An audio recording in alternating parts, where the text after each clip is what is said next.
Hello everyone, this is again one of the business videos. और इस video में हम देखेंगे बेसिक ट्रेनिंग कोर्स बीटीसी का चौथा मॉड्यूल हिंदी में। और अगेन ये वीडियो आपको दूसरे चैनल्स पे मिल जाएगी क्योंकि पहले कॉपी कर लिया लोगों ने। तो आप इस चैनल से देखें क्योंकि मैंने दोबारा से यहाँ अपलोड किया है। Thank you so much. जब भी कोई बिजनेस में आता है, जब वो नए होते हैं, तो एक रूल सेट करिए और इस बात का ध्यान रखिए कि वो किसी से भी बात नहीं कर रहे हैं। ये बहुत बहुत जरूरी है। आप जानते हैं क्यों? क्योंकि अगर वो ऐसा करेंगे तो वो ठीक से नहीं कर पाएंगे। जब भी मेरी ऑर्गेनाइजेशन में कोई नया होता है तो मैं हमेशा कहता हूं कि किसी से बात नहीं करनी है। तो वो कहते हैं कि तुम्हें मुझ पर भरोसा नहीं है क्या? और मैं कहता हूं नहीं। लेकिन ये सच है, वो शायद ठीक से अपने बिजनेस को समझा नहीं पाएंगे इफेक्टिवली।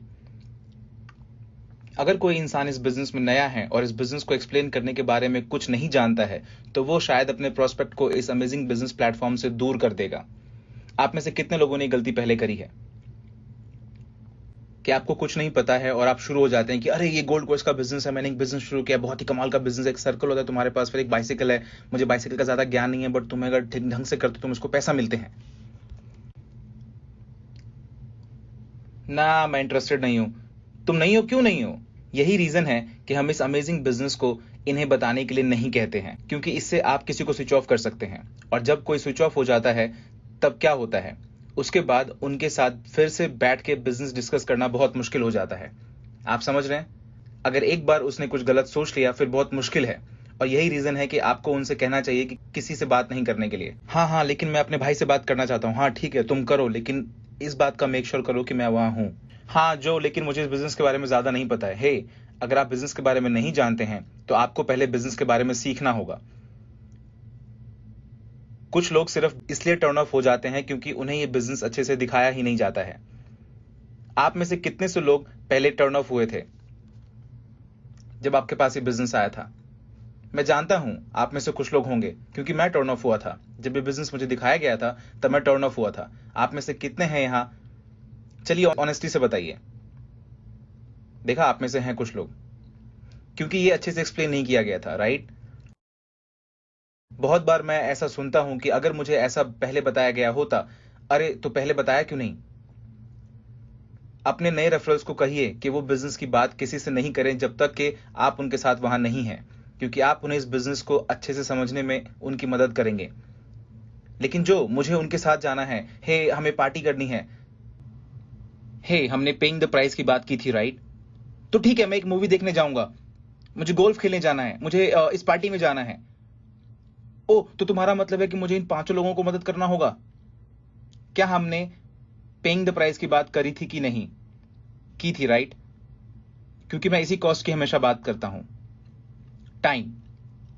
जो, मेरे पास इन सब के लिए वक्त नहीं है। ओके, तो मुझे लगता है फिर आपके पास मिलियनेयर बनने का वक्त नहीं है, क्योंकि मिलियनेयर बनने के लिए आपको टाइम निकालना पड़ेगा। और ऐसा होने के लिए आपको बिजनेस को अच्छे से समझाना आना होगा। जो, मुझे बिजनेस को समझाना नहीं आता है, तब तो आपके पास कोई बिजनेस नहीं है। अगर आप अपना टाइम नहीं निकाल सकते इस बिजनेस को सीखने के लिए या सिखाने के लिए, तो आपका कोई हक नहीं बनता है। ऐसा मेरा सोचना है। माफ करिएगा अगर थोड़ा रूड हो गया हो तो। मैंने कहा था कि मैं सच बोलूंगा, राइट? अगर आपके पास टाइम नहीं है इस बिजनेस को सीखने के लिए, तो आपके पास ये बिजनेस करने का कोई हक नहीं है।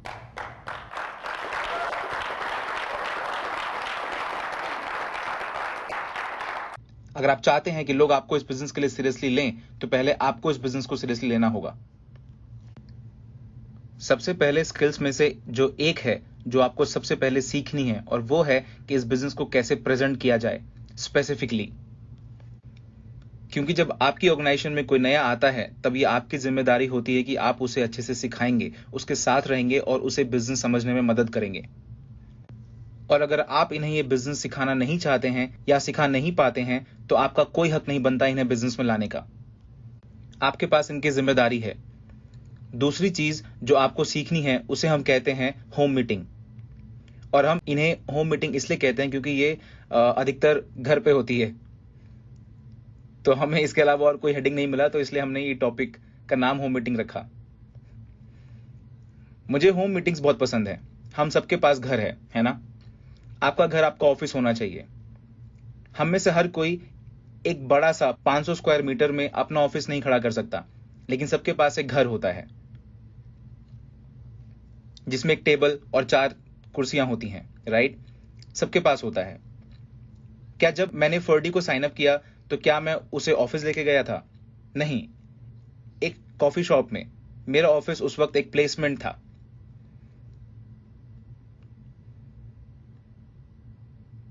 जब हमने डेव और उनके दोस्तों को बिजनेस प्रेजेंट किया था तो उस वक्त हमारा ऑफिस एक पिज्जा हट की टेबल थी। इनफैक्ट जब से मैं इस इंडस्ट्री का हिस्सा हूं, सिर्फ गोल्ड क्वेस्ट के साथ ही नहीं, पहले भी मैं इस इंडस्ट्री में पिछले 10 सालों से हूं, तो सबसे पहले जो मैंने एक काम किया वो ये कि मैंने एक बड़ा घर खरीदा, बड़े लिविंग रूम वाला। आप जानते हैं क्यों? इसी वजह से, होम मीटिंग की वजह से। क्योंकि जैसे जैसे आपकी ऑर्गेनाइजेशन ग्रो करने लगती है तो आपको सबको एक साथ लेके इस बात पे अग्री करना होगा कि आप सब हफ्ते में कम से कम एक बार तो घर पे मिलेंगे ही।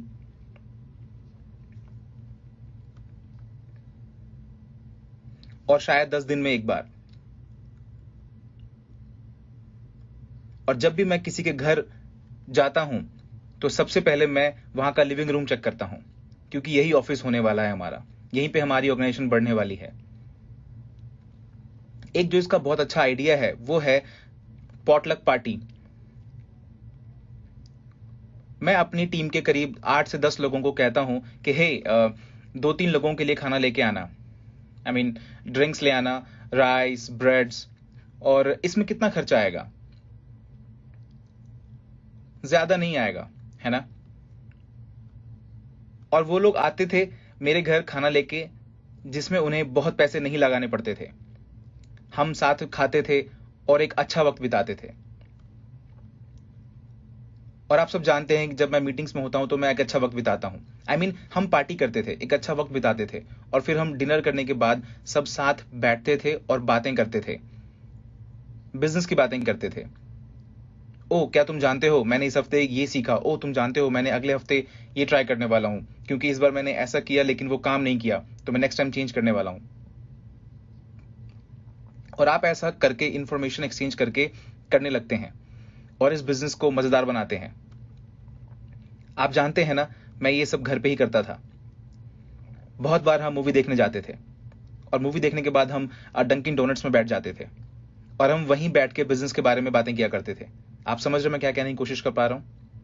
और ऐसा करके आप ये नोटिस करेंगे कि हर लीडर जब अपने पिछले हफ्ते के एक्सपीरियंसेस शेयर करता है तो ऐसा करके हर कोई इस एक्सपीरियंस से सीखने लगता है।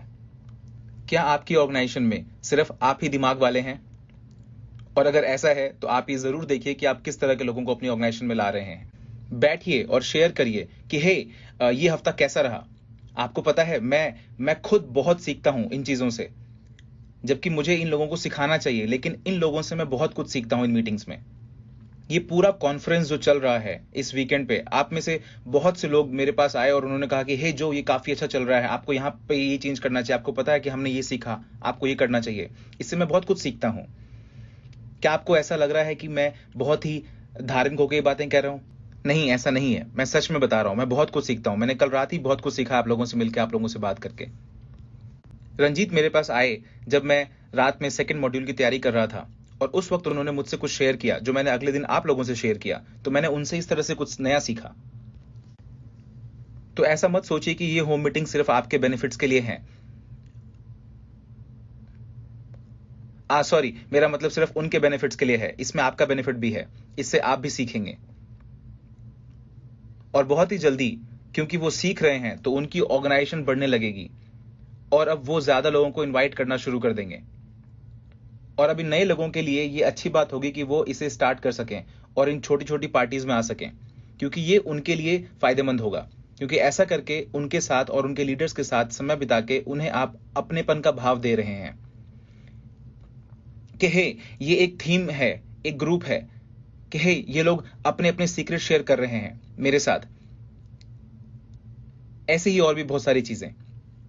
ऐसा करके आप और भी चीजों के बारे में जानकारी प्राप्त कर सकते हैं, जैसे objection handling, network building, leaders को ट्रेन करना, और सबसे इंपॉर्टेंट कि आपके ऑर्गेनाइजेशन में सक्सेसफुल लीडर्स के एग्जाम्पल जैसे कि अरे तुम्हें पता है एक प्रोस्पेक्ट मुझे बहुत से सवाल पूछ रहा था और मैं उसके हर सवाल का इस तरह से आंसर कर रहा था। इसका आंसर करने का ये सीखने का समय है। हाँ, आप मजे कर रहे हैं, पार्टी कर रहे हैं, लेकिन ये एक सीखने का भी समय होता है। और क्योंकि ये लोग बिजनेस कर रहे हैं तो ये भावी लीडर्स हैं, तो इससे इनका फेथ लेवल ऊंचा रहता है। करेक्ट? क्योंकि जब आप इस तरह की मीटिंग अटेंड कर रहे होते हैं तो आपका फेथ लेवल हाई होता है। ये बहुत इंपॉर्टेंट बात है जो नोट करने वाली है कि आप हर उस जगह मीटिंग कर सकते हैं जहां पे आप सब लोग मिल सकते हैं। जरूरी नहीं है कि वो हर बार आपका घर ही हो। और हाँ, कुछ दिनों बाद जो आपका अपना ग्रुप था वो अपने भी ग्रुप्स में होम मीटिंग स्टार्ट कर देंगे और फिर वो अपने होम मीटिंग स्टार्ट कर देंगे और इसी तरह से धीरे धीरे ये ऑर्गेनाइजेशन बढ़ती है। और इसीलिए ये मीटिंग्स इतनी जरूरी हैं। और हर बार मैं घर को प्रेफरेंस क्यों देता हूं? क्योंकि ये सबके पास होता है। आपको इसके लिए बहुत से पैसे खर्च करने की जरूरत नहीं है। आपको इसके लिए एक ऑफिस रेंट पे लेने की जरूरत नहीं है। क्योंकि जब आप बिजनेस करने जाएंगे तो आप कहेंगे कि अरे जो ऐसा कर सकता है, जो इतने पैसे खर्च कर सकता है, शायद ये मेरे बस की बात नहीं है और शायद मैं इस बिजनेस में सक्सेसफुल नहीं हो पाऊंगा जितना जो सक्सेसफुल हुआ है। लेकिन जब आप होम मीटिंग करते हैं और आपके यहाँ कुछ नए लोग होते हैं तो वो सोचते हैं कि हाँ, ये तो हम भी कर सकते हैं, मैं ये बिजनेस कर सकता हूं, मैं इसे अपने लिविंग रूम में कर सकता हूं। अब आपके पास ये वीसीडी है जो आप अपने रूम में सबके साथ देख सकते हैं एक एक करके। हे, ये तो मैं भी कर सकता हूं। और इसलिए भी वन ऑन वन इतना इफेक्टिव होता है, क्योंकि जब आप एक बड़े ग्रुप के साथ बैठ के बिजनेस प्रेजेंट कर रहे होते हैं तो लोग कहते हैं कि हाँ, ये बिजनेस बहुत अच्छा है, लेकिन शायद मैं वो नहीं कर पाऊंगा जो ये ऑलरेडी कर रहा है। मुझे नहीं लगता कि मैं 100 लोगों के सामने ये कर सकता हूं। लेकिन अगर आप किसी को one on one business present करते हैं किसी रेस्टोरेंट में कॉफी पीते पीते, वो कहता है कि हे, ये तो मैं भी कर सकता हूं। और ये भी एक रीजन है कि वन ऑन वन इतना बढ़िया क्यों होता है। मैं ये काम कर सकता हूं, मैं ये आराम से कर सकता हूं, जो ये आदमी कर रहा है वो मैं भी कर सकता हूं, मैं अपना मैनुअल खुद से ला सकता हूं। इन मीटिंग्स के बाद आप सबको एक चीज जिसे एनकरेज करना है वो है कैडिंग। हर मीटिंग के बाद इसका कल्चर डालना होगा आपको। कैडिंग का मतलब होता है हर वो इंपॉर्टेंट तरीका सीखना जो आपके बिजनेस को बिल्ड करने के लिए जरूरी है। गोल्फ के खेल में कैडिंग होता है जो गोल्फर को हेल्प करता है, राइट? बहुत बार आप देखेंगे कि सक्सेसफुल गोल्फर अपने कैडी के बारे में बताते हैं। क्योंकि आपको क्या लगता है कि कैडी सिर्फ जाके क्लब में बैठ जाते हैं? नहीं नहीं, ऐसा नहीं है। वो जाते हैं, वो देखते हैं कि आज बाहर हवा कैसी है, कौन सा क्लब मुझे यूज करना चाहिए, ये चीजें मेरे गेमों को कैसे इफेक्ट करेगी। कैडी ये सारा काम करता है। यही इस बिजनेस में भी काम आता है।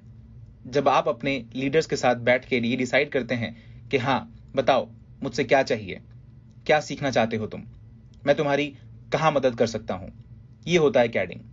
और आपको यही अपने लीडर्स के साथ भी करना है।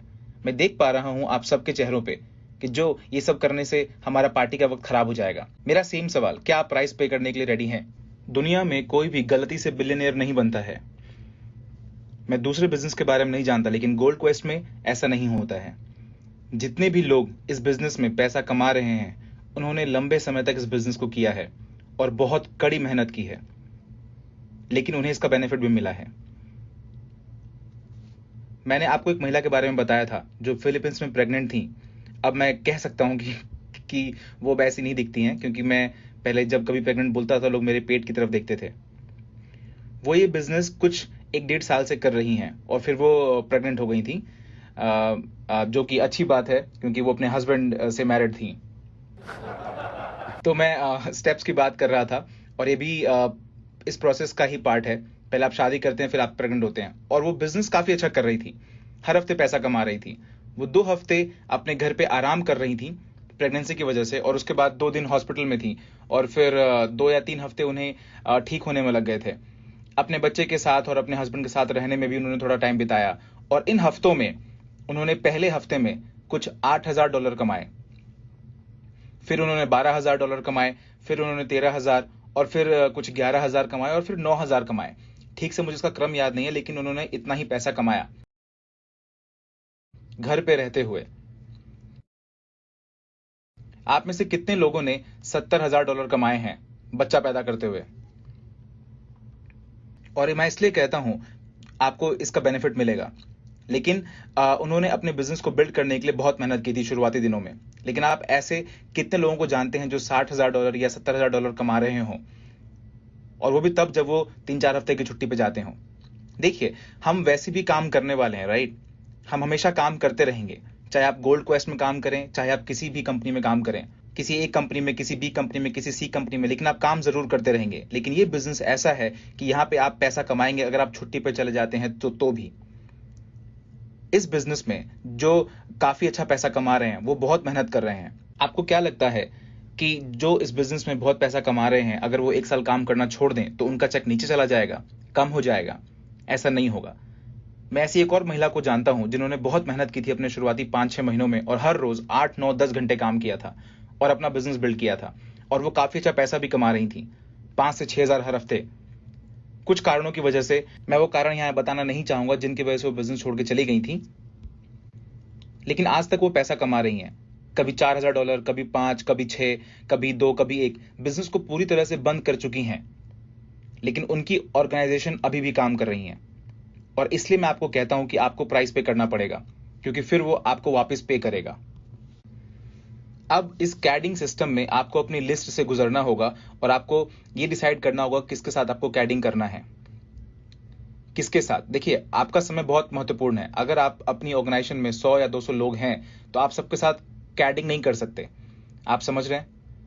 तो आपको इनमें से चुनना होगा कि ये वो लीडर्स हैं, ये वो पोटेंशियल लीडर्स हैं जिनके साथ मैं काम करना चाहूंगा, जिनके साथ मुझे काम करना है। मैं ये नहीं कह रहा हूं कि आपको सभी को नेग्लेक्ट कर देना है, इग्नोर कर देना है, लेकिन जब आप इन लीडर्स के साथ अपना टाइम स्पेंड करेंगे और आप इनको वो चीजें सिखाएंगे जो आप सिखाना चाहते हैं, तो ये सारी चीजें वो भी अपनी ऑर्गेनाइजेशन में जाके सिखाएंगे और इस तरह से चीजें आगे बढ़ती जाएंगी।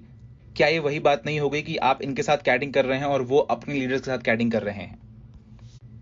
आप अपने लीडर्स की मदद से उनको भी डुप्लीकेट कर रहे हैं और उनकी मदद कर रहे हैं। आपको ऐसा नहीं करना चाहिए कि आप 200 लोगों के साथ जा रहे हैं, उनके साथ कैडिंग कर रहे हैं, लेकिन सिर्फ 5% ही ट्रांसफर कर पा रहे हैं, राइट? आपको उनमें से 2, 3, 4 या 5 लीडर्स को चुनना होगा और ये डिसाइड करना होगा कि आप इनके साथ अगले 1-2 महीने तक इन्हीं के साथ बिताने वाले हैं और आप उन्हें ये बिजनेस अच्छे से समझाने वाले हैं।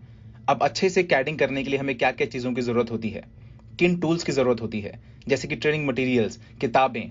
आपको याद है मैंने ऐसे कुछ लीडर्स के बारे में बताया था कि जो मुझे अपने साथ हमेशा कैडी करते थे, अपनी किताबें और अपनी वीडियोस, अपनी वीसीडीज, अपने टेप्स मुझे देते थे, और इस बात का मैं बहुत आभारी हूं। यहां पे कुछ चीजें ऐसी भी हैं जो आपको नहीं करनी चाहिए, हम उसके बारे में बाद में बात करेंगे। अब सवाल आता है कि आपको क्या करना है। कैडिंग करते वक्त क्या क्या चीजें आपके ध्यान में आपको रखनी है, इन सारे टूल्स की मदद से इसको आप कैसे इफेक्टिव बना सकते हैं। कैडिंग सिस्टम अपने डाउनलाइन को इस बिजनेस में सक्सेसफुल बनाने का एक तरीका है, जिसमें आप उनके साथ उन्हीं के लिए काम करते हैं, और ये बहुत जरूरी है क्योंकि मैंने ऐसे बहुत से लोगों को देखा है जो ऐसा मानते हैं कि वो लीडर्स हैं और उनके लिए दूसरे काम करेंगे। मेरा इस बिजनेस में सक्सेसफुल होने का जो एक राज है वो ये है कि जब भी मेरे साथ कोई नया बिजनेस शुरू करता है तो मैं ये मेक श्योर करता हूं कि मैं उसका एम्प्लॉय होकर रहूंगा अगले 2-3 महीने तक, उनका नौकर नहीं, उनका एम्प्लॉय। ये चीज मैं आपको आगे मॉड्यूल में बताऊंगा, जहां पे आपको मैं ये बताऊंगा कि क्या नहीं करना चाहिए। मैं तुम्हारा नौकर नहीं रहूंगा, लेकिन मैं तुम्हारा एम्प्लॉय रहूंगा। इसका मतलब है कि तुम्हें जो भी जरूरत है, तुम्हें जो भी चाहिए, मैं वहां पर रहूंगा तुम्हें सपोर्ट करने के लिए। तो आप उनके साथ काम करते हैं और आप उनके लिए काम करते हैं, क्योंकि याद रखिए हमने पहले इस बारे में बात की है, अगर वो सक्सेसफुल होंगे तो कौन सक्सेसफुल होगा? आप। कैडिंग में जो दूसरा पॉइंट आता है वो है नर्चर करना, पोषण करना। आपको याद है हम पौधों के बारे में बात कर रहे थे, जिसमें हमने बात की थी कि आप सिर्फ पौधों को लगाते नहीं है, उन्हें उसमें आप पानी डालते हैं, मिट्टी तैयार करते हैं, अपना वक्त बिताते हैं, आप एक पौधा तैयार करते हैं, उसे पोषण देते हैं। वो इंसान जिसे आपने कैडिंग करने के लिए चुना है, आप उसको पोषण देते हैं, आप उनके साथ बैठते हैं, उनको ट्रेन करते हैं, उनके साथ समय बिताते हैं। और ट्रेनिंग का मतलब यहाँ पे सिर्फ साथ में बैठना नहीं है कि तुम मेरे साथ बैठो, मैं तुम्हें सिखाऊंगा, मैं तुम्हारा अपलाइन हूं, मैं तुम्हारा लीडर हूं, जो बहुत बड़ा ग्रैंड लीडर हूं। इसका मतलब ये नहीं होता है कि पहले हम करते थे। जब मैं और फर्डी डेव के यहाँ जाते थे तो मैं हमेशा कहता था कि मैं तुम्हारे घर से तुम्हें पिक कर लूंगा, और करीब 45 मिनट्स हमें अपनी कार में लगते थे डेव के यहाँ जाने में, तो हम साथ में समय बिताते थे। जब तक कि हम वहां पहुंच नहीं जाते थे, हम बिजनेस के बारे में बात करते थे, और इसी को ट्रेनिंग कहते हैं। 3 पीस सूट पहन के 200 लोगों के सामने बैठकर बात करना, इसे ट्रेनिंग नहीं कहते हैं। ट्रेनिंग मतलब डुप्लीकेशन होता है। जितनी बार भी आप किसी के साथ बैठते हैं और अपनी चीजें उसमें डुप्लीकेट करते हैं, उसे ही ट्रेनिंग कहते हैं। उस समय को जाया मत करिए। जब आप अपने लीडर्स के साथ मीटिंग के लिए जाते हैं या आते हैं, बहुत सारे ट्रेनिंग उसी दौरान होती हैं। साथ में समय बिताना, साथ में बैठना, कहीं जाके कुछ खाना, अपने एक्सपीरियंसेस शेयर करना, क्या इसको ट्रेनिंग नहीं कहते हैं? मैंने इस सेशन से बहुत कुछ सीखा है, और हमें लगता था कि हम सिर्फ एक कॉफी पी रहे हैं। अपने लोगों को पोषण दीजिए, नर्चर करिए। सिर्फ ये मत सोचिए कि वो बाहर जाके आपके लिए पैसा कमाएंगे। नहीं, ऐसा नहीं है। आपको उनके साथ बैठना होगा। इनफैक्ट जब आपकी टीम में कोई नया आदमी आता है, तो याद रखिए, हम एक रूल फॉलो करते हैं जिसे कहते हैं 48 आवर्स रूल। आपको इसे अपनी ऑर्गेनाइजेशन का महामंत्र बनाना होगा। जब आपकी टीम में कोई नया कस्टमर आता है, तो पहले 48 घंटों को खाली मत जाने दीजिए। आप उन्हें कॉल करिए, उनसे मीटिंग करिए कि पहले 48 घंटे खाली नहीं जाने चाहिए। 48 घंटे का रूल, 48 आवर्स रूल। और कॉलिंग का मतलब सिर्फ ये नहीं है कि आप उसे कॉल करके बोलेंगे कि अरे अभी तक तुमने अपने लेफ्ट और राइट में किसी को साइन अप नहीं किया है, मुझे लगा तुम एक अच्छे इंसान हो, तुम अच्छा बिजनेस करोगे, मुझे लगता है कि तुम अपने कंप्यूटर के सामने ज्यादा वक्त बिताते हो, तुम्हें मेरे लिए बहुत सारा पैसा कमाना था। ये एक ट्रेडिशनल तरीका है, बॉस और उसके एम्प्लॉय के बीच का कॉन्वर्सेशन है। जब आप किसी को उसकी सैलरी दे रहे होते हैं, तो आपके पास यह हक होता है कि इस तरह से आप उसे बात कर सकें और ऐसे पूछने का। आप समझ रहे हैं मैं क्या कह रहा हूं? आप यहां किसी को नौकरी नहीं दे रहे हैं। हाँ, लेकिन ये मेरी ऑर्गेनाइजेशन मेरे नीचे है, क्या मुझे इसको नहीं कहना चाहिए? क्या ये नहीं करना चाहिए? हाँ, अगर आप जानते हैं कि आप क्या बोल रहे हैं, तो करना चाहिए। सपोर्ट के लिए उनको कॉल करना है, जैसे कि हे हरुण, तुम अभी नए नए बिजनेस में हो, तो क्या तुम्हें मेरी मदद चाहिए तुम्हारे लेफ्ट और राइट में अपना बिजनेस स्टार्ट करने के लिए? तुम मेरी मदद चाहते हो तो मैं तुम्हारी मदद कर सकता हूं। तुम अपने लोगों को कुछ बिजनेस दिखाना चाहते हो, तो ये मेरा नंबर है, तुम मुझे कॉल कर सकते हो किसी भी तरह की मदद के लिए।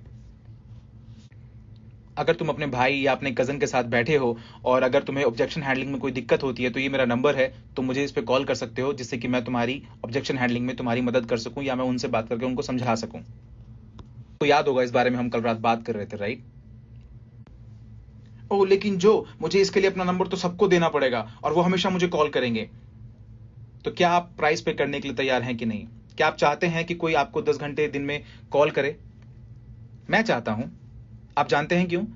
क्योंकि इसका मतलब यह है कि मेरी ऑर्गेनाइजेशन एक्टिव है, वो नॉलेज के लिए भूखे हैं, वो इनपुट्स के लिए भूखे हैं। आप जानते हैं, मनीला में मेरे पास एक बीपर हुआ करता था और एक हैंडफोन हुआ करता था, और अगर मेरा फोन नहीं बजता था या अगर बीपर नहीं बजता था, तो मैं परेशान हो जाता था। मैं सोचता था कि क्या हुआ, क्या गड़बड़ी है, कोई मुझे कॉल क्यों नहीं कर रहा है, कोई मुझे मीटिंग के लिए क्यों नहीं पूछ रहा है? और इसके लिए आपको अपना समय बिताना होगा, आपको अपना प्राइस पे करना होगा। आप उनसे पूछिए कि क्या वो प्रेजेंटेशन में आपकी हेल्प चाहते हैं। बहुत बार ऐसा होता है कि लोग बहुत एक्साइटेड होते हैं बिजनेस के बारे में बात करने के लिए, बताने के लिए, कि उनको पता ही नहीं होता कि क्या बात करनी है। और आप में से कितने लोगों ने ये पहले एक्सपीरियंस किया है कि किसी ने आपको अपना क्रेडिट कार्ड या अपना चेक दे दिया हो, और 4-5 दिन के बाद वो आता है और पूछता है कि आपने मेरा ड्राफ्ट यूज कर लिया क्या, मैं उसे विड्रॉ करना चाहता हूं। मैं आपको गारंटी के साथ कह सकता हूं, इन 4-5 दिनों में वो अपने कुछ दोस्तों के पास गए, उन्होंने वहां जाकर बात करी, लेकिन उनको पता नहीं था कि बात क्या करनी है, कैसे करनी है, बिजनेस को कैसे प्रेजेंट करना है। और उनके फ्रेंड्स ने उनको बोला, ओहो, ये काम नहीं करता, ये बिजनेस ऐसा है, ये बिजनेस वैसा है, तुम फंस गए हो, तुम इस बिजनेस में कभी सक्सेसफुल नहीं हो पाओगे। और फिर वो वापस आता है और सोचता है कि मैंने शायद गलत काम कर लिया है, और फिर आपके पास आता है अपना चेक या अपना ड्राफ्ट मांगने के लिए। मैं गारंटी देता हूं यही होता है। और यही कारण है कि आप उन्हें किसी से बात करने देना नहीं चाहते हैं, जब तक आप खुद वहां ना हो। इनफैक्ट आप उन्हें इंसिस्ट करते हैं कि आपको वहां होना चाहिए जब भी वो किसी से बात कर रहे हैं। अगर आप उनके साथ नहीं हो पा रहे हैं तो ये बात मेक श्योर करिए कि आपकी टीम से दूसरे लीडर्स उनके साथ हैं। उनसे पूछें कि क्या उन्हें आपकी मदद चाहिए, ऑब्जेक्शन हैंडलिंग में या किसी और चीज में। आप उन्हें कॉल करके पूछिए कि हारून, तुम्हें पता है मैं उससे बात कर रहा था और मुझे इससे बहुत परेशानी में डाल दिया है, क्यों, ब्ला ब्ला ब्ला ब्ला, इन सब रीजंस की वजह से। अगली बार अगर कभी कुछ ऐसा हो, ये सवाल आए, तो आपको इस तरह से आंसर करना है। फोन पे ये मत बोलिए कि अरे तुमने क्या कर दिया, तुमने बहुत गलत कर दिया, तुम्हें ऐसे नहीं बोलना चाहिए था, तुम्हें ट्रेनिंग की जरूरत है। हे, उसको ट्रेनिंग देने की जिम्मेदारी किसकी थी? आपकी, राइट? एनकरेजमेंट, प्रोत्साहन करना बहुत जरूरी है। इस बिजनेस में जो लोग नए आते हैं उनको ये चीज समझ में आनी चाहिए कि वो सही चीज कर रहे हैं। हाँ, उन्हें ये भी जानना चाहिए कि वो क्या गलत कर रहे हैं। क्या वो गलत तरीके से बिजनेस प्रेजेंट कर रहे हैं? क्या उनका बिजनेस प्रेजेंट करने का तरीका गलत है? हाँ, ये आपका ही काम है। आपको उनके साथ बैठ के उनके साथ वक्त बिताना होगा और उनको समझाना होगा कि वो क्या गलत कर रहे हैं, क्या सही कर रहे हैं। और ये आपका ही काम है कि आप उनके भरोसे के लेवल को, उनका फेथ लेवल हाई करें, ऊंचा करें, उनको प्रोत्साहित करें। आपको प्रोत्साहित होना अच्छा नहीं लगता है? क्या अच्छी चीज नहीं है? आपको कोई आइडिया नहीं है ये मुझे कितना अच्छा लगता है, ये पैट्रिक को कैसा लगता है। जब आप हमारे पास आगे आके कहते हैं कि हे जो, ये बहुत अच्छा चल रहा है, हम बहुत कुछ सीख रहे हैं, उन नए लोगों के लिए भी सेम है जो ये नया बिजनेस शुरू करना चाहते हैं। जैसे आपको एक एनकरेजमेंट अच्छी लगती है, नए लोगों को भी सेम लगती है। आप लोगों को एक कल्चर बिल्ड करना चाहिए जहां पर हर कोई एक दूसरे को एडिफाई करता है, एनकरेज करता है। ये कल्चर शुरू करिए। सपोर्ट, अब यहां पे आपका टाइम बहुत बड़ा रोल प्ले करता है। उनके साथ जाना, उनके साथ मीटिंग करना। हो सकता है इसके लिए आपको खुद से कुछ मीटिंग्स कैंसिल करनी पड़े। मैंने अपनी कई सी मूवीज अपने वाइफ के साथ, अपने बच्चों के साथ कैंसिल की है। मैंने बहुत सारी पार्टीज कैंसिल करी हैं। मैंने अपना गोल्फ गेम इसके लिए कैंसिल किया है, सिर्फ इसलिए कि मैं किसी के साथ कमिटेड था उनकी मीटिंग्स के लिए। और ये सब सिर्फ थ्योरी नहीं है, इस बारे में मैं बात कर रहा हूं। पैट्रिक कहां हो? पद्मन, एड, क्या आप लोगों ने कभी अपनी मीटिंग्स कैंसिल करी है किसी और के लिए? बिल्कुल। और यही रीजन है कि ये लोग सक्सेसफुल हैं, इनके चेक्स इतने बड़े हैं। सपोर्ट, जो तुम जानते हो ये ग्रुप आ रहा है, एक बहुत बड़ा ग्रुप है और मैं बहुत एक्साइटेड हूं उनसे बात करने के लिए, क्या आप यहां पर 7 बजे फ्राइडे नाइट को आ सकते हैं? ओहो, मैं नहीं आ पाऊंगा, मैंने अभी अभी अपनी मूवी टिकट कराई है, मैं नहीं आ पाऊंगा। आप में से कितने लोगों ने ऐसा किया है? अब यहां पे ऐसी कोई पॉलिसी या कोई प्रोसीजर नहीं है, आपको वहां होना ही चाहिए।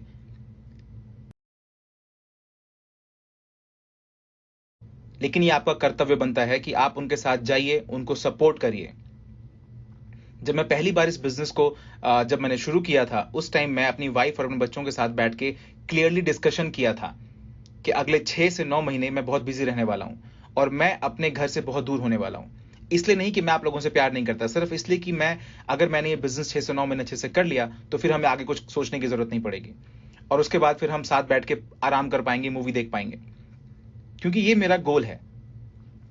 लोग मुझसे पूछते हैं कि तुम इतना काम क्यों करते हो, और मैं कहता हूं क्योंकि मैं बहुत आलसी हूं। क्योंकि मैं उस मुकाम पाना चाहता हूं जहां पर मुझे कुछ और ना करना पड़े। क्योंकि ऐसी बहुत सी चीजें हैं लाइफ में जिसका पैसों से कोई लेना देना नहीं है। जैसे अपने बच्चों को बड़े होते हुए देखना, अपने बच्चों के साथ वक्त बिताना मुझे बहुत पसंद है और इससे ज्यादा खुशी मुझे और किसी भी जगह नहीं मिलती है। आप उन सबसे आज मिलने वाले हैं, सारे बच्चे मेरे यही हैं, वो लोग आज रात यहीं आने वाले हैं। अपने वाइफ के साथ समय बिताना, ये प्राइसलेस है। बाहर जाके चैरिटी करना, प्राइसलेस। अपने परिवार के साथ लंबी छुट्टियों पर जाना, हाँ, इसका प्राइस जरूर है, ये प्राइसलेस नहीं है। और इसलिए हम इतनी मेहनत करते हैं कि हमें किसी दिन मेहनत करनी ना पड़े। लेकिन शुरुआत में आपको बहुत मेहनत करनी पड़ती है और ये मेहनत आपको अपने नेटवर्क को बिल्ड करने में, सपोर्ट करने में, एनकरेज करने में और नर्चर करने में ही लगेगी। लेकिन मैं आपको बता देता हूं कि ये रिजल्ट देता है और ये इतना देता है कि आप इमेजिन भी नहीं कर सकते। क्या आपको लगता है कि आज जो मेरा रिलेशन टोनी से है या पद्मन से है या रंजीत से है या पैट्रिक से है या उसका कोई मोल है? क्या कोई उस पर प्राइस डाल सकता है? एक टीम को बिल्ड करिए। टीचिंग, एक और बहुत अच्छी बात जो इस इंडस्ट्री की है वो यह है कि इसी कारण से बहुत सी कंपनियां इस इंडस्ट्री की तरफ मुड़ रही हैं, इस इंडस्ट्री को अपना रही हैं, क्योंकि यहां पे काम करने का तरीका बहुत अच्छा है। मान लेते हैं कॉर्पोरेट वर्ल्ड में अगर मैं प्रेसिडेंट हूं और कूना वाइस प्रेसिडेंट हैं, तो क्या मैं कूना को अपने सारे सीक्रेट्स बताऊंगा? नहीं। क्यों नहीं? क्योंकि वो मुझे निकाल देंगे और कूना को प्रमोट कर देंगे मेरी जगह पे, और हो सकता है वो कूना को मुझसे आधी सैलरी दें। आप समझ रहे मैं क्या कह रहा हूं? हाँ, मैंने तुम्हें सब कुछ सिखाया है जरूर जो तुम जानते हो, लेकिन मैंने तुम्हें वो नहीं सिखाया जो मैं जानता हूं। आप समझ रहे हैं? लेकिन इस बिजनेस में आप जितनी भी चीजें जानते हैं, जो भी चीज आप जानते हैं, अगर आप उसे लिखें, आप हर वो चीज अपने लीडर्स को पास ऑन करना चाहते हैं। क्यों? क्योंकि उनकी सफलता आपकी सफलता है। यहां पे कोई हायरिंग नहीं है, यहां पे कोई प्रमोशन नहीं है, यहां पर कुछ भी ऐसा नहीं है। ये लीडरशिप बेस पे काम करता है। सिखाइए, डुप्लीकेट करिए। आप जितना ज्यादा जानेंगे, आप उतना ही ज्यादा सिखा पाएंगे। हां, अब सिखाने से पहले आपको एक्सरसाइज करना पड़ेगा। आपको ये मेक श्योर करना पड़ेगा कि आपके लीडर्स के पास इस बिजनेस को करने का विजन है। किसी ऐसे इंसान को सिखाना शुरू किया है जो सीखना ही नहीं चाहता हो? क्या आपने कभी किसी कुत्ते को बैठना सिखाया है अगर वो सीखना ही ना चाहता हो तो? क्योंकि ऐसे बहुत सारे डॉग्स होते हैं जो बहुत कुछ सीखना नहीं चाहते हैं। चलिए एक काम करते हैं, कुत्तों को एग्जांपल के तौर पर लेना बंद करते हैं। लेकिन आप समझ रहे हैं मैं क्या कह रहा हूं, राइट? आप कभी किसी टेनिस प्लेयर को सिखाना नहीं चाहेंगे अगर वो टेनिस खेलना ही ना चाहे तो, या उसका टेनिस प्लेयर बनने का सपना ही ना हो तो। अगर उनके पास इस बिजनेस का विजन नहीं है तो उनके पास कोई दिशा नहीं होगी। उनको समझ नहीं आएगा कि वो क्या कर रहे हैं। वो कभी भी मोटिवेटेड नहीं होंगे। आपको उनको कॉल करना पड़ेगा, कम ऑन मैन।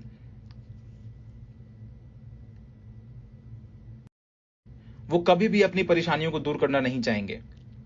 उनके पास कोई भी वर्क एथिक नहीं होगा। आप में से कितने लोगों के पास इस बिजनेस को करने का विजन है? क्या आपको कोई ऐसा इंसान चाहिए जो आपको मोटिवेट करे? क्या आप बाहर जाकर सीखना पसंद नहीं करते हैं?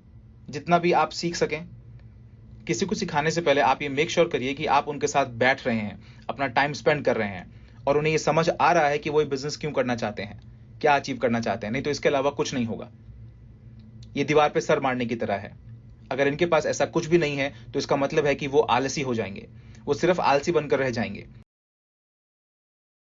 मेरे लिए आलसी इंसान जैसा कुछ नहीं होता है। मेरे लिए सिर्फ यही होता है कि वो इंसान जिसके पास विजन नहीं है।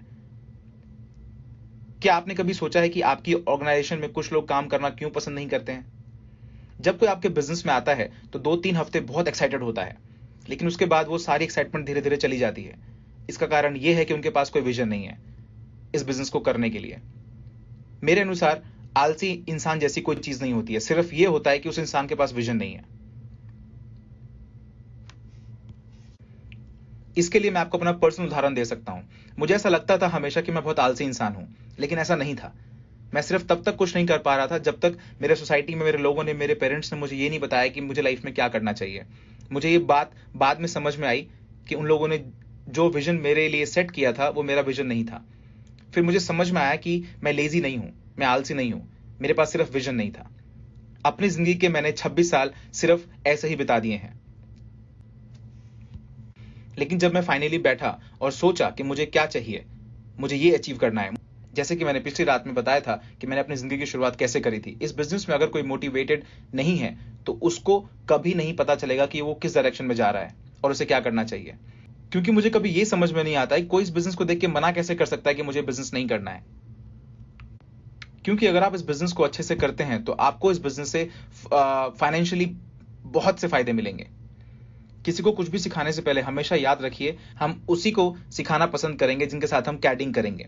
किसी ऐसे इंसान को सिखाना बहुत बहुत मुश्किल हो जाता है अगर वो सीखना ही नहीं चाह रहा हो तो। ओके, जैसे कि मैंने कहा, ये उसी तरीके से जैसे दीवार पे सर मारना हो।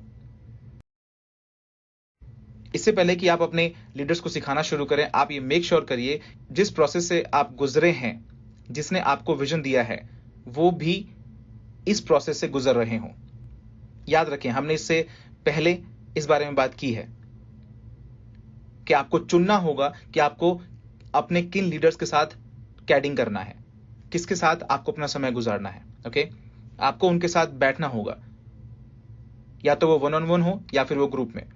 उनके साथ बैठिए और ये मेक श्योर करिए कि उनका कंपेलिंग रीजन उनको क्लियर हो। उनके बर्निंग डिजायर्स के बारे में पता करिए।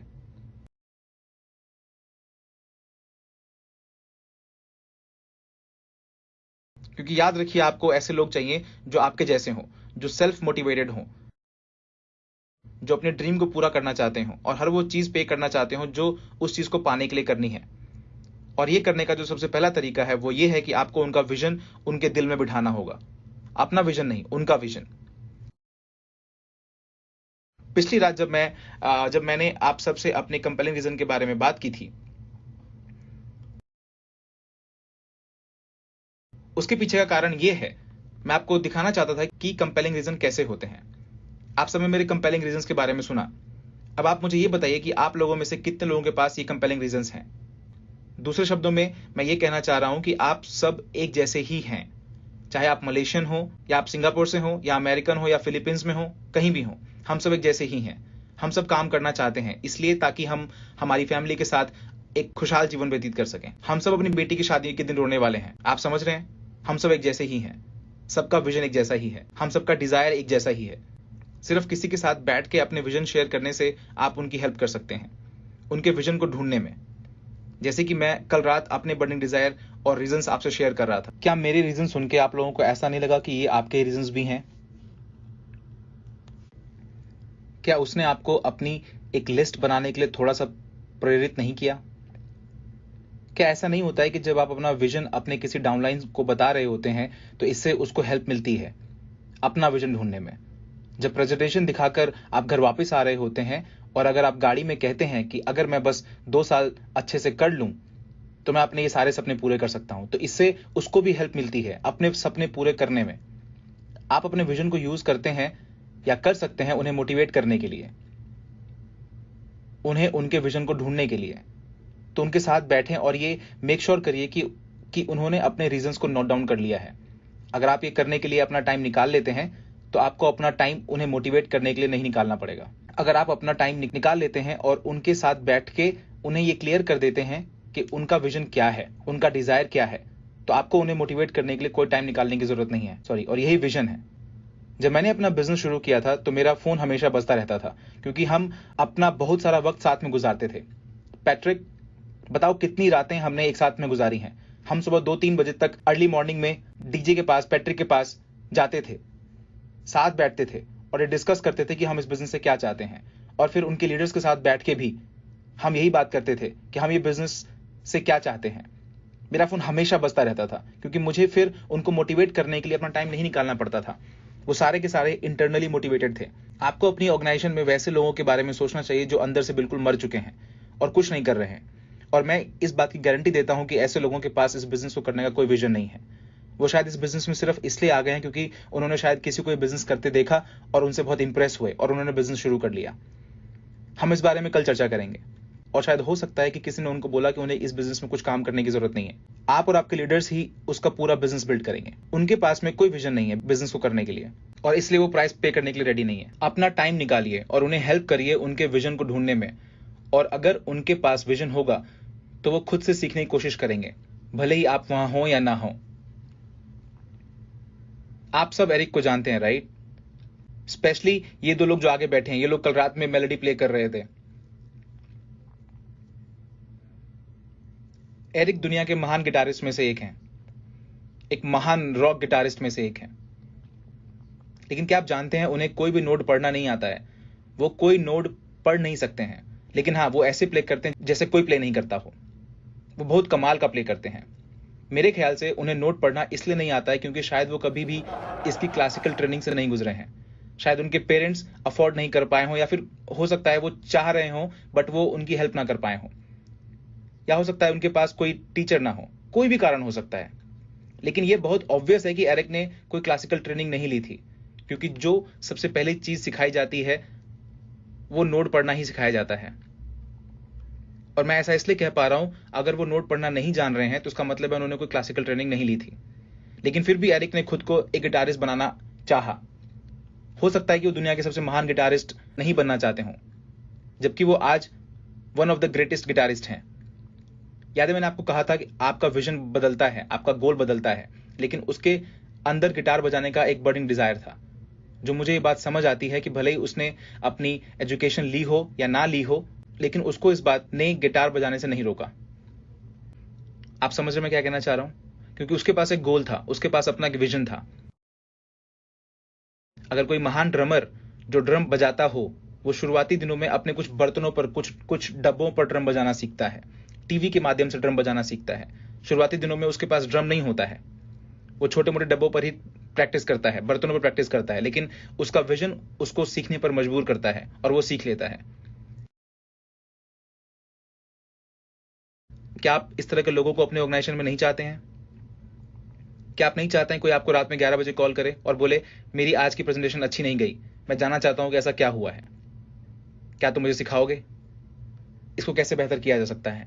क्या आप इस तरह के फोन कॉल से परेशान हो जाएंगे? अगर आप इस तरह के लोग ऑर्गेनाइजेशन में चाहते हैं तो आपको उन्हें विजन देना होगा इस बिजनेस को करने का। इसके बाद आपको उन्हें मोटिवेट करने की जरूरत नहीं पड़ेगी, वो खुद को मोटिवेट करेंगे। और क्योंकि वो इंटरनली मोटिवेटेड होंगे तो आपको उन्हें सिखाने में ज्यादा मेहनत नहीं करनी पड़ेगी, बहुत आराम से आप कर सकते हैं। ये बहुत ही मुश्किल काम होता है जब आप किसी को सिखाना चाह रहे होते हैं और वो सीखना ही नहीं चाह रहा होता है। बहुत फ्रस्ट्रेटिंग होता है। और दूसरी तरफ किसी ऐसे इंसान को सिखाना बहुत ही आसान होता है जो सीखना पसंद करता है या सीखना चाहता है, कि तुम मुझे बताओ मुझे क्या करना है, मैं करूंगा। और फाइनली टीचिंग के बाद आपको ध्यान देना होगा कि उनके पास विजन है। अब आपको उन्हें इंस्पायर करना होगा, प्रेरित करना होगा। और ये सिर्फ कुछ अच्छे स्टेटमेंट्स और कुछ अच्छी किताबों के ज्ञान से नहीं होगा। हाँ, ये मदद जरूर करेगा। आपको उन्हें खुद से इंस्पायर करना होगा, खुद से प्रेरित करना होगा। आप उनके लिए एक प्रेरणा का स्रोत होने चाहिए, उनके लिए एक उदाहरण साबित होने चाहिए। आपका कमिटमेंट उनके लिए मायने रखना चाहिए, आपका सपोर्ट उनके लिए मायने रखना चाहिए। आपको खुद को एक एग्जाम्पल की तरह सेट करना होगा जिससे कि वो इंस्पायर हो सके। सबसे पहले उनको आपसे ऐसी इंस्पिरेशन मिलनी चाहिए जिससे कि वो हर कुछ अचीव कर सकते हैं जो इससे पहले वो नहीं सोचते थे। और इससे उनको इस बात की भी इंस्पिरेशन मिलनी चाहिए कि वो दूसरों के लिए इंस्पिरेशन बन सकते हैं। और ये सारा का सारा कैडिंग का ही प्रोसेस है। इस तरह के लोग आप अपनी ऑर्गेनाइजेशन में चाहेंगे, जो आपको पूरी तरह सपोर्ट करे, जिनके पास अपना विजन हो। अब यहां पर कुछ ऐसी चीजें हैं जो कैडिंग करते वक्त आपको अवॉइड करनी चाहिए। पहली चीज कि खुद को हमेशा दूसरों के लिए हमेशा अवेलेबल रखना। अब ये चीज यहां पे थोड़ा सा कॉन्ट्राडिक्टरी स्टेटमेंट बन सकता है, क्योंकि इससे ठीक उल्टा हम इससे पहले बात कर रहे थे जब मैं कह रहा था कि आपको लोगों के साथ टाइम स्पेंड करना चाहिए। आपको उन्हें बताना होगा कि आपका टाइम कीमती है। तुम मुझे 3 बजे सुबह में कॉल करो और मैं 5 मिनट तुम्हारे पास पहुंच जाऊंगा। आप उसका गुलाम बनना नहीं चाहेंगे, आप उसके एम्प्लॉय बनना नहीं चाहेंगे। आपको उन्हें समझाना होगा कि आपका वक्त भी कीमती है। ओके, हमें अपनी मीटिंग शेड्यूल करनी होगी, हमें अपना टाइम शेड्यूल करना होगा। मुझे 3 बजे रात में कॉल करके तुम मुझसे ये एक्सपेक्ट नहीं कर सकते कि मैं भाग के जाऊंगा और तुम्हारे दोस्त को प्रेजेंटेशन दिखाऊंगा। इनफैक्ट ये एक बहुत बड़ी गलती है जो हम में से बहुत लोग कर जाते हैं। कम ऑन, तुम्हें कुछ भी करने की जरूरत नहीं है, तुम अपने सारे लोगों के नाम मुझे दे दो, मैं उन्हें कॉल कर दूंगा, तुम्हारे बदले में प्रेजेंटेशन दिखाऊंगा। क्या आप में से कुछ लोगों ने ऐसा काम किया है? बिजनेस करने की एक्साइटमेंट में क्या आपने कभी ऐसा किया है? ये काम बिल्कुल नहीं करता है, आपको ऐसा नहीं करना चाहिए। जिनके साथ मैं कैडिंग करता था तो मैं ऐसा बहुत करता था। मैं बोलता था कि तुम जो कहोगे मैं करूंगा, तुम जिसको प्रेजेंटेशन दिखाने बोलोगे मैं दिखाऊंगा, लेकिन सिर्फ एक कंडीशन पे कि तुम मेरे साथ वहां होगे। इसके पीछे का जो कारण है वो ये है, याद रखें, आप उन्हें सिखाना चाहते हैं, उन्हें डुप्लीकेट करना चाहते हैं। पहली चीज तो ये कि उन्हें सिखाने का सबसे अच्छा तरीका यह है कि आप उन्हें चीज करके दिखाएं, बार बार दिखाएं, खुद से दिखाएं। तो ये पहला कारण है जिससे कि वो आसानी से प्रेजेंटेशन को सीख सकते हैं। नंबर 2, अगर उनके दोस्त कोई ऑब्जेक्शन करेंगे और जब आप उनका आंसर करेंगे तो वो भी आपका लीडर भी देखेगा और इस बात से सीखेगा कि ऑब्जेक्शन हैंडलिंग कैसे किया जाए। और बहुत बार ऐसा होगा कि आपके अंदर खुद जो कुछ ऑब्जेक्शंस होंगे वो कई बार जो पूछने से आप शर्माते हैं, घबराते हैं, वो सारे ऑब्जेक्शंस आपको खुद ब खुद आंसर हो जाएंगे और इससे उसको खुद एनकरेजमेंट मिलेगी। और तीसरा और फाइनली सबसे इंपॉर्टेंट रीजन जो है कि क्यों आपको उनके साथ होना चाहिए, उसका दोस्त मुझ पर ट्रस्ट नहीं करता है। अगर हारून मुझे उसका नाम देगा, एक्सक्यूज मी, मुझे आपका नाम नहीं पता, आपका नाम क्या है? रमिंडा। अगर हारून रमिंडा को बोलेंगे कि मुझे तुम्हें एक बिजनेस प्लान दिखाना है, या फिर मैं रमिंडा को बोलूंगा कि अरुण ने मुझे आपको बिजनेस प्लान दिखाने बोला है, आपको क्या लगता है कौन सा स्टेटमेंट ज्यादा पावरफुल होगा? आप क्या सोचेंगे? क्या आप ऐसा बोलेंगे वाओ मैं आपसे कल मिलना चाहती हूं, और क्या आप ऐसा बोलेंगे कि अरे तुम क्यों कॉल कर रहे हो, और शायद कि तुम कौन हो, तुम क्यों कॉल कर रहे हो? आप समझ रहे हैं क्या कहना चाह रहा हूं? ये एक सही तरीका नहीं है। तो अगर हारून वहां नहीं होगा और मैं रमिंडा को प्लान दिखा रहा हूंगा तो रविंडा शायद मुझ पर ट्रस्ट नहीं कर पाएगी कि ये इंसान कौन है, राइट? आप मुझ पर ट्रस्ट नहीं कर पाएंगे। यहां मैं ये नहीं कह रहा हूं कि आप कभी भी किसी इंसान को प्रेजेंट नहीं कर पाएंगे जिसे आप नहीं जानते हैं, लेकिन ऐसा करके इस चीज की प्रोबेबिलिटी बहुत कम हो जाती है कि यह इंसान इस बिजनेस को हाँ बोलेगा।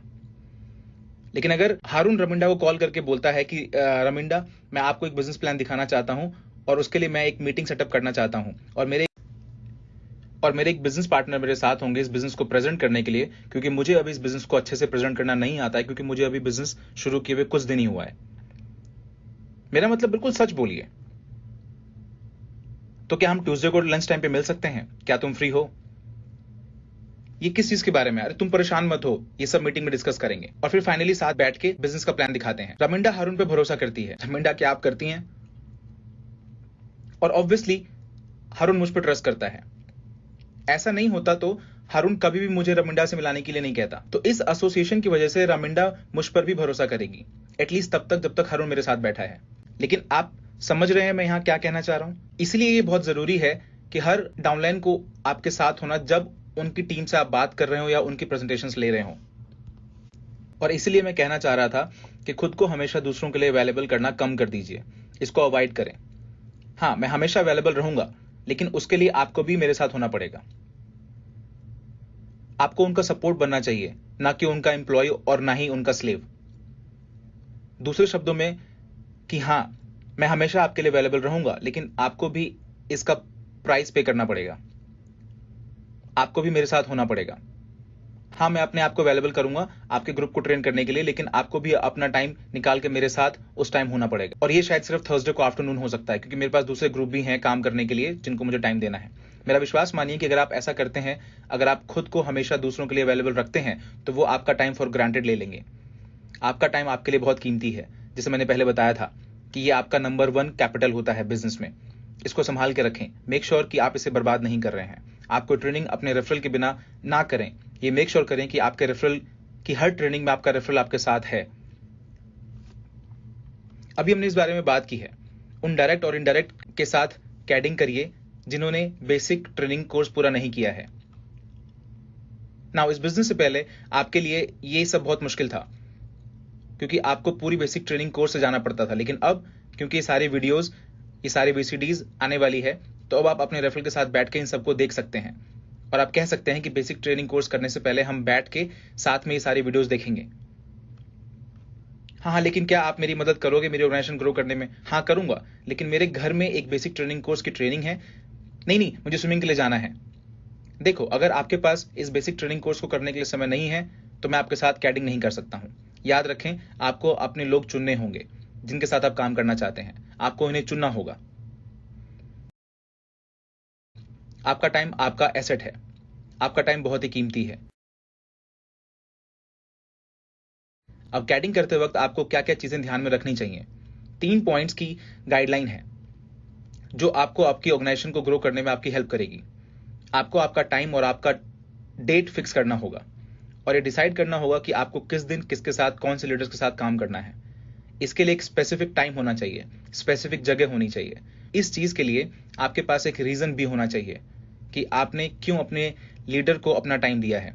आप जानते हैं, मैं मनीला में कई बार हम बहुत बड़ा एक रूम बुक करते हैं जहां पर 1000 या 2000 लोग बैठते हैं, और वहां पे लीडर्स अपने लीडर्स के साथ उस मीटिंग के बाद मिलते हैं। क्यों? क्योंकि वो लीडर्स बहुत एक्साइटेड होते हैं मीटिंग्स को देखने के बाद अपना बिजनेस करने के लिए,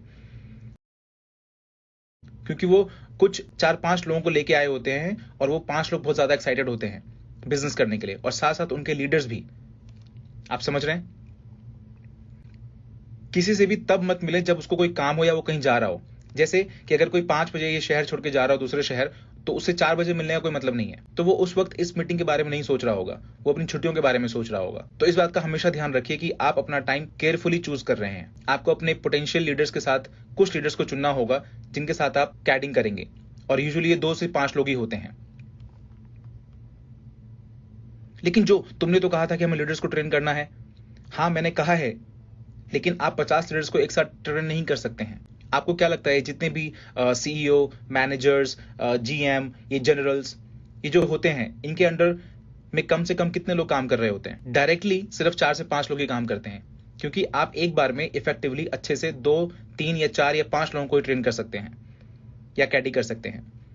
अगर वो अपना लेवल आगे बढ़ाते हैं तो शायद हो सकता है वो 6 या 7 लोगों को ट्रेन करें, लेकिन इसके लिए आपके पास एक टाइम मैनेजमेंट स्किल होनी चाहिए। मैं हमेशा, इनफैक्ट आपको हमेशा 2, 3, 4 लोगों को ही ट्रेन करना चाहिए, भले ही आप एक साथ 20 लोगों को ट्रेन ना कर पाए।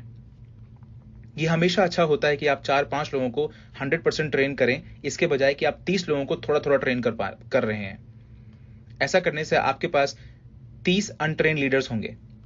इससे बेहतर मैं ये चाहूंगा कि मेरे पास 2 या 3 लीडर्स ऐसे हों जो बिजनेस को अच्छे से करें, पूरी मेहनत के साथ, अपने दिलो दिमाग से। मैं आपको बता दे रहा हूं, ये बिजनेस कई बार बहुत मुश्किल हो जाता है। आपको खुद को इसमें पूरी तरह से झोंकना होता है। ये बिजनेस आपका जिंदगी का एक हिस्सा बन जाता है, क्योंकि जैसे मैंने आपको बताया था कि डुप्लीकेशन का बेनिफिट सिर्फ फाइनेंशियली नहीं होता है। जिन लोगों के साथ आपको कैडिंग करना है उनके साथ सेशन प्लान करिए, उनको बताइए कि कैडिंग करने के क्या फायदे हैं और क्यों कैडिंग करना चाहिए। उनको ये जानना होगा कि वो इस प्रोसेस से क्यों गुजर रहे हैं। अगर आपने नोटिस किया होगा तो आपने जाना होगा कि मैं अपने सेमिनार में हमेशा बोलता हूं, इस बात पे जोर देता हूं कि हम ये काम क्यों कर रहे हैं। जब कोई इंसान ये जान लेता है कि वो कोई काम क्यों कर रहा होता है, तो वो इस प्रोसेस से गुजर रहा होता है, तो इसको और अच्छे से समझने लगता है। और ये सेम चीज डिसिप्लिन पे भी लागू होती है। मैं अपने बच्चों को डिसिप्लिन सिखाता हूं, लेकिन हम उनको बताते हैं कि क्यों। और बहुत बार ऐसा भी होता है कि ऐसा करते हुए हमें उनको पनिशमेंट भी देनी पड़ती है।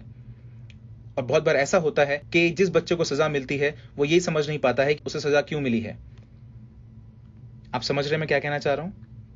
और वो फिर इस बात का अपोज करता है। लेकिन अगर आप अपने बच्चे के साथ बैठेंगे और उनको सिखाएंगे, समझाएंगे कि क्यों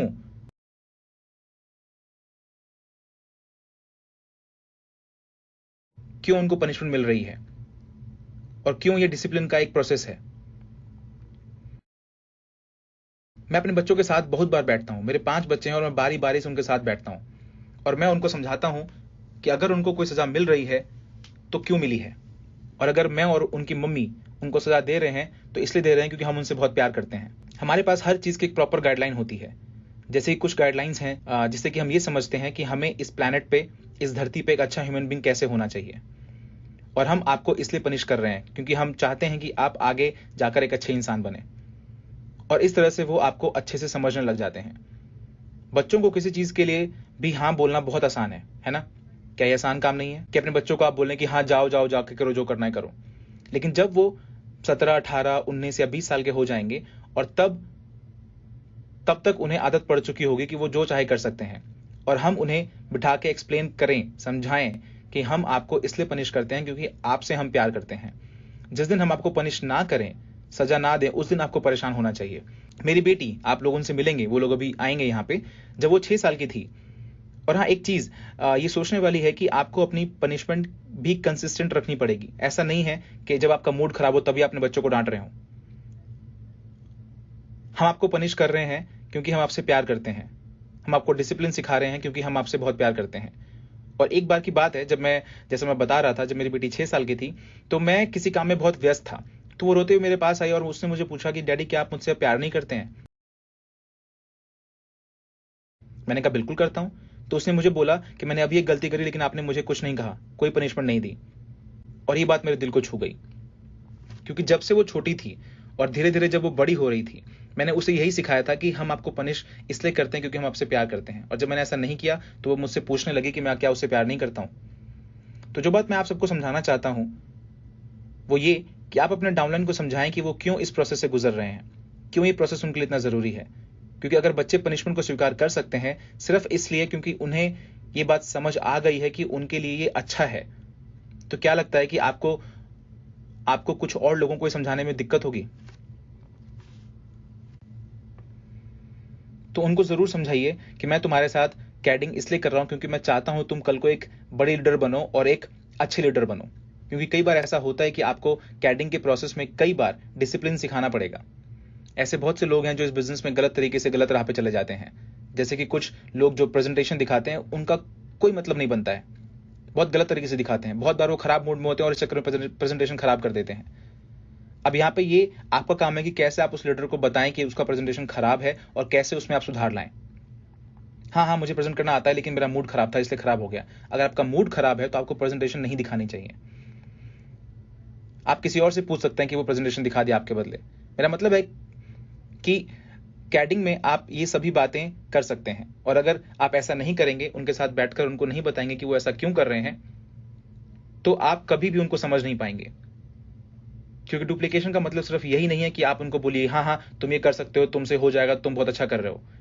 इसका मतलब ये भी है कि आप उनको उनका फीडबैक दें और उनको बोलें कि तुम्हें अपने प्रेजेंटेशन में ये चेंज करना है, ये बदलना है, ये ऐड करना है।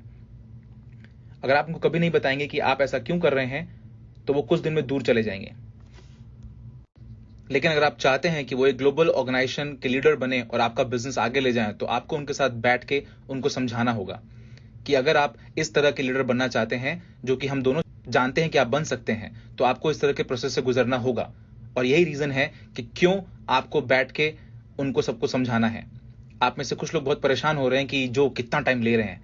हाँ, इसमें बहुत टाइम लगता है। मैंने पहले भी कहा था कि गेट रिच क्विक स्कीम नहीं है। और अगर आप चाहते हैं कि बाहर के लोग ये समझें कि ये गेट रिच क्विक स्कीम नहीं है, अगर आप चाहते हैं कि दूसरे देश की गवर्नमेंट या इस देश की गवर्नमेंट ये समझे कि ये गेट रिच क्विक स्कीम नहीं है, तो आपको उसी तरीके से काम भी करना चाहिए। चलिए दुनिया को दिखाते हैं कि ये बिजनेस सच में काम करता है। क्योंकि मेरा मानना है कि ये दुनिया का सबसे बेस्ट प्लान है, और अगर आप इसको सही तरीके से करेंगे तो लोग आपको नोटिस करेंगे। लोग आपको नोटिस करेंगे तो कंपनी नोटिस करेगी, कंपनी नोटिस करेगी तो गवर्नमेंट नोटिस करेगी। अगर हम इसको सही ढंग से करते हैं तो मैं आप लोगों के बारे में नहीं जानता, लेकिन मैं ये जानता हूं ये बिजनेस काफी लंबे समय का बिजनेस है। तो हाँ, आपको टाइम निकालना पड़ेगा। हर वो काम करिए जो हमारे बिजनेस के लिए अच्छा है। आपको अपना एक फिक्स वीकली शेड्यूल बनाना पड़ेगा। अपने टाइम को डिस्ट्रीब्यूट करिए कि मैं बुधवार को शाम 3 बजे से 6 बजे तक तुम्हारी टीम के साथ बैठूंगा, और इस बात की पुष्टि करिए कि आप वहां पहुंचते हैं। सबके लिए टाइम सेट करिए, सबके साथ बैठ के एक शॉर्ट टर्म गोल डिसाइड करिए। कॉइन के लिए क्वालिफाई करना या $400 कमाना, ये कोई बहुत बड़ा माइलस्टोन नहीं है, राइट? मैं आप लोगों के बारे में नहीं जानता, लेकिन जब मैंने अपना बिजनेस स्टार्ट किया था और पहला कॉइन अर्न किया था, पहला चेक कमाया था, मैं बहुत एक्साइटेड था और मेरी वाइफ भी बहुत एक्साइटेड थी। याद है मैंने आपको बताया था, हमारा कॉइन और हमारा बिजनेस हो गया था, याद है? तो आप चाहते हैं कि आपके डाउनलाइंस भी ये सारे माइलस्टोन अचीव करें, राइट? मेनली 2 कारणों की वजह से ऐसा होता है। पहली चीज, जब वो अपना पहला कॉइन और पहला चेक अर्न करते हैं तो वो सोचते हैं वाओ, ये सच में होता है, ये बिजनेस सच में एक बिजनेस है। सब कुछ उनके दिमाग में थ्योरी की तरह चल रहा होता है। लेकिन जब आप अपना पहला कॉइन, अपना पहला चेक रिसीव करते हैं तो आपको लगता है वाओ। और स्पेशली जब आप अपनी चेक को कैश करते हैं, अगर वो बाउंस नहीं होता है, क्या ये बहुत खुशी नहीं देता है? आप समझ रहे हैं? तो सबसे पहली चीज तो ये है कि उनको विश्वास हो कि ये बिजनेस सचमुच एक बिजनेस है। मैं ऐसा नहीं कह रहा हूं कि वो डाउट करते हैं। तो ये पहला रीजन है जिससे कि वो मोटिवेट हो जाएं, जिससे कि वो एक्साइटेड हो जाएं। और दूसरा कारण जो है वो ये है कि आपको याद होगा, मैंने कहा था बिजनेस उदाहरणों का बिजनेस है। क्या आप ऐसा मान सकते हैं कि कोई आपके पास और बोले कि ये बहुत अच्छा बिजनेस है, बहुत कमाल का बिजनेस है, इसमें बहुत पैसा कमा सकते हैं, मैं चाहता हूं कि तुम ये बिजनेस करो। लेकिन फिर आप उनसे पूछते हैं कि मैं तुम्हारा कॉइन देख सकता हूं? तो आप कहते हैं हाँ, मैंने अभी अपना कोई कॉइन नहीं कमाया है, क्या मैं आपका पहला चेक देख सकता हूं? नहीं, मैंने अभी अपना पहला चेक नहीं कमाया है। आपको इस बिजनेस में कितना वक्त हो गया है? यही कोई 2 साल। तो आपको क्या लगता है सामने वाला कभी बिजनेस को हाँ बोलेगा? लेकिन अगर मैं बोलूं किसी के पास जाके आप ये बोलें कि बिजनेस बहुत अच्छा है, बिजनेस मैं कर रहा हूं, कमाल का बिजनेस है, इसमें बहुत पैसा कमा सकते हैं, ब्ला ब्ला ब्ला, और सामने से वो बोले कि हाँ ठीक है वो सब ठीक है, लेकिन क्या तुमने अपना अपना कॉइन कमाया है? हाँ मैंने अपना कॉइन कमाया है बिजनेस के तीसरे हफ्ते में। हाँ ठीक है, क्या तुमने चेक कमाया है? हाँ मैंने $400 का चेक कमाया बिजनेस के छठे हफ्ते में। अब यहाँ पे उसका इंप्रेशन अलग पड़ेगा, क्योंकि यहाँ पर उसके पास कुछ कहने को है, बात करने को है, उदाहरण दिखाने को है। अब आप मुझे बताइए किसकी टेस्टिमनी बड़ी होगी, वो इंसान जिसके पास $400 का चेक है या वो इंसान जिसके पास $20,000 का चेक है?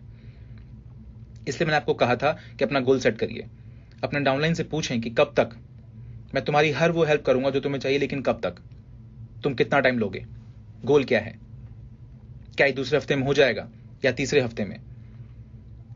और उसके लिए आपको उनके साथ बैठना होगा और आपको ये मेक श्योर करना होगा कि आप वो हर काम कर रहे हैं जो उन्हें इस गोल को पूरा करने में हेल्प करेगी। और ऐसा आप उनकी ग्रोथ के लिए करेंगे और उनकी टेस्टिमनी के लिए करेंगे, उनके उदाहरण के लिए करेंगे। जैसे ही ये अपना पहला चेक कमाते हैं, अपना पहला कॉइन कमाते हैं, तो हर वो इंसान जो इनके ऊपर भरोसा नहीं करता था अब इनकी बात सुनने लग जाता है। हर वो ना अब हाँ में बदलने लग जाती है। अब उन्हें ये बिजनेस लगने लग जाता है। वो सोचने पे मजबूर हो जाते हैं कि एक ऐसी कंपनी है जो काम करती है, एक ऐसा सिस्टम है जो रिजल्ट देता है। और ये सब कुछ की शुरुआत तभी होती है जब आपका लीडर आपका पहला चेक और आपका पहला कॉइन कमाता है। अच्छा हाँ, क्या इससे तुम्हें कोई फायदा हुआ? हाँ बिल्कुल हुआ। इससे मेरे लेफ्ट और राइट में वॉल्यूम इंक्रीज हुआ। अब उनके गोल डिसाइड करने के बाद आपको उन्हें उनके गोल के प्रति कमिटेड करना होगा। सिर्फ आपको ही कमिटेड नहीं रहना होगा, उनको अपनी चेक कमाने के लिए उनको भी कमिटेड रहना होगा। अगर आप उनके साथ बैठते हैं और बैठ के उनका गोल डिसाइड करते हैं, उनका फर्स्ट चेक डिसाइड करते हैं और आपसे ये सारा डिस्कशन करते हैं कि अगर आप उनकी इसमें हेल्प करते हैं, कहने का मतलब कि उनको पता होना चाहिए कि वो क्या कर रहे हैं और क्यों कर रहे हैं। अगर ऐसा होगा तो उनका कमिटमेंट भी ज्यादा बढ़ेगा। और मेरे ख्याल से ये बहुत ज्यादा मुश्किल नहीं है। यहाँ पे कमिटमेंट का सीधा सा मतलब है एक्शन, उस पर काम करना।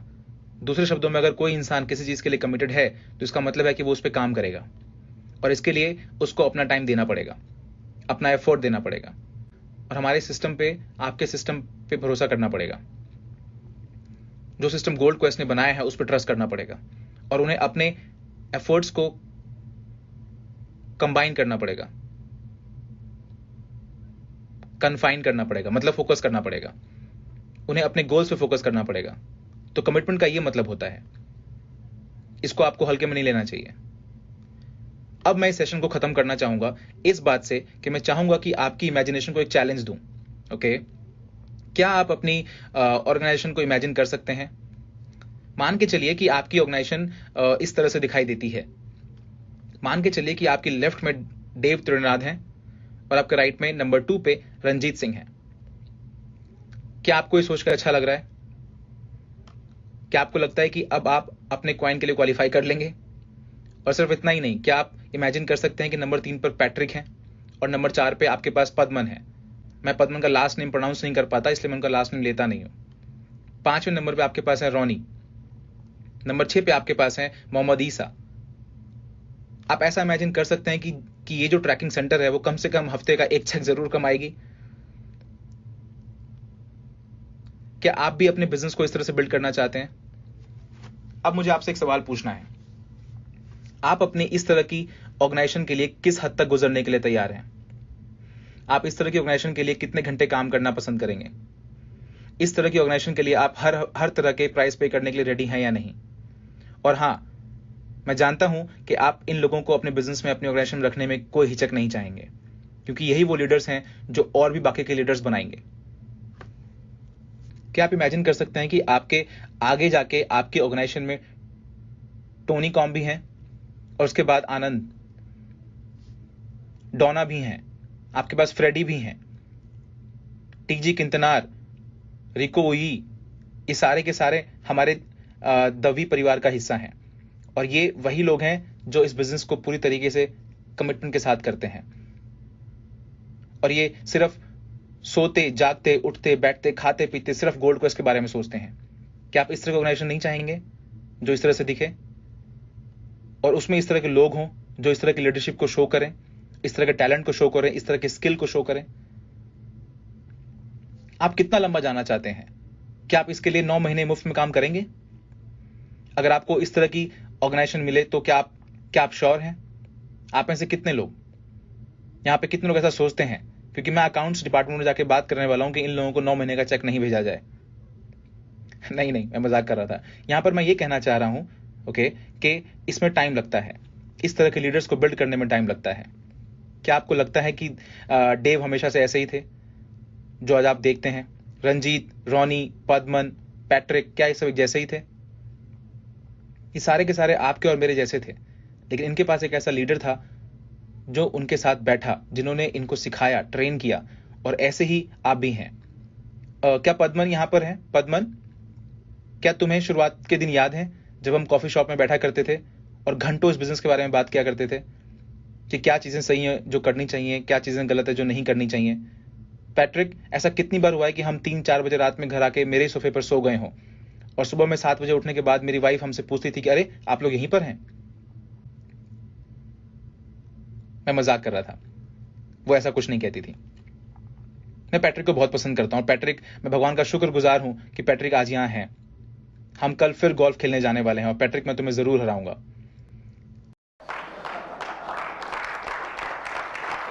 लेकिन मैं जो यहां कहना चाह रहा हूं वो ये है कि ये सब करने में टाइम लगता है। इस तरह की ऑर्गेनाइजेशन को बिल्ड करने में समय लगता है, तो आपको इसके लिए पेशेंस रखना होगा। अगर आप अपने लीडर्स को अच्छे से ट्रेन करेंगे, अगर आप अपने लीडर्स के साथ समय बिताएंगे, अगर आप उनको अच्छे से कैडिंग करेंगे, तो ऐसा जरूर होगा। इसके लिए आपको प्राइस पे करने की जरूरत पड़ेगी, लेकिन ये रिजल्ट जरूर देगा। मैं इस बात की गारंटी देता हूं कि ये रिजल्ट जरूर देगा। आपको पेशेंस के साथ बैठना होगा, अपनी लिस्ट बनानी होगी और लोगों को चुनना होगा जिनके साथ बैठकर आप ट्रेनिंग देने वाले हैं। अपना टाइम उनको दीजिए, उनको उनका विजन दीजिए, और ये मेक श्योर करिए कि इस बिजनेस से वो कमिटेड हैं और वो इस बिजनेस से क्या एक्सपेक्ट करते हैं। और इस तरह की ऑर्गेनाइजेशन पे आपको सिर्फ गर्व ही नहीं होगा, बल्कि ये ऑर्गेनाइजेशन आपको बहुत सारा पैसा दे सकती है, जिससे कि आप और आपकी फैमिली कई सालों तक, 5, 10, 20 और आने वाले कई सालों तक आराम से रह सकते हैं। कुछ लोग मेरे पास आते हैं और मुझसे पूछते हैं कि ये जो कंपनी गोल्ड क्वेस्ट है कितने साल तक रहेगी? क्या आप लोगों ने ये सवाल पहले सुना है? और मैं हमेशा ये कहता हूं, जब तक लोग हमारे लिए कॉइन खरीदते रहेंगे, हम तब तक यहाँ रहेंगे। सिंपल। कोई भी रेस्टोरेंट कब तक खुला रहता है? जब तक लोग वहां से खाना खरीदते रहते हैं। कोका कोला कब तक खुली रहेगी? जब तक लोग वहां से कोक खरीदते रहेंगे। मेरा मतलब है, गोल्ड क्वेस्ट इन सबसे बिल्कुल भी अलग नहीं है, ये बिल्कुल सेम है। जब तक लोग कॉइन खरीदते रहेंगे, जब तक लोग चाहेंगे हम यहाँ रहें, हम यहाँ रहेंगे। तो अगर आप इस तरह की ऑर्गेनाइजेशन बिल्ड करते हैं और गोल्ड क्वेस्ट आपके साथ खड़ी रहती है, तो मेरा विश्वास मानिए कि आप कई सालों साल, जब तक आप यहाँ हैं इस धरती पर, गोल्ड क्वेस्ट आपके साथ रहेगी और आपकी फैमिली को हमेशा प्रॉफिट देती रहेगी, प्रोटेक्ट करती रहेगी। लेकिन सब में वक्त लगता है। अपनी जिम्मेदारियों से भागे नहीं, मेहनत करने से दूर मत जाएं, क्योंकि ये रिजल्ट देता है। आप यहाँ पर 2 दिनों से ये सेशन सुन रहे हैं, लेकिन ये रिजल्ट जरूर देगा। और इसी के साथ हमारा ये मॉड्यूल आज का खत्म होता है। आगे हम कंटिन्यू करेंगे नेक्स्ट मॉड्यूल में, जहां हम ये देखेंगे कि एक अच्छा प्रेजेंटेशन कैसे बनाया जाता है। Thank you very much. चलिए इसे बिल्ड करते हैं।